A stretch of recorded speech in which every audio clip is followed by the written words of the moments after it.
15 dana provedenih u ljetnjem kampu u Grčkoj za 15 učenika iz Doboja, Prijedora i Visokog veliko je i nezaboravno iskustvo. Ispričali su nam šta je ono što im se najviše svidjelo u Grčkoj, ali i neke od anegdota i zanimljivosti sa putovanja. Kad smo bili na Akropolju, pošto je gore bilo dosta baš gužva i mi smo onda, to jest Vuk, Teo i ja smo se malo izgubili bili već tom gužvom pa smo nas tražili i trebali smo sa Ukrajincima zajedno ići pa smo malo se zagubili bili, oni su bili ispred nas. Nikad nisam bio u Grčkoj i to mi se prije svega najviše svidjelo. Onda upoznao sam mnogo drugara, prvo iz Doboja i Stanara, a drugo iz Grčke i Ukrajine, Azerbejdžana.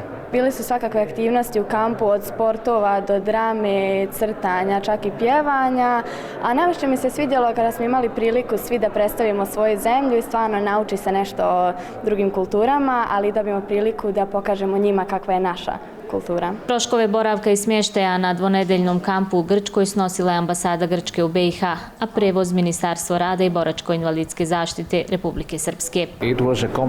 To je bio jedan zajednički projekat, znači ambasada Grčke u Sarajevu zajedno sa Ministarstvom inostranih poslova Grčke u Atini i pokušat ćemo da ovo pretvorimo u svojevrsnu tradiciju, da ovako nešto slično organizujemo svake godine za djecu iz grčkih kutaka u zemlji. Ovo je na neki način most koji se napravio između onih i ovih vremena. Ponovo smo krenuli da šaljemo djecu u Grčku, ovaj put u mirnodopskim nekim okolnostima, uz podršku ambasadora Grčke u Bosni i Hercegovini Dimitriosa Papandreua i veliku podršku koju nam je pružilo Ministarstvo rada, boračke i invalidske zaštite na čelu sa ministrom Megićem.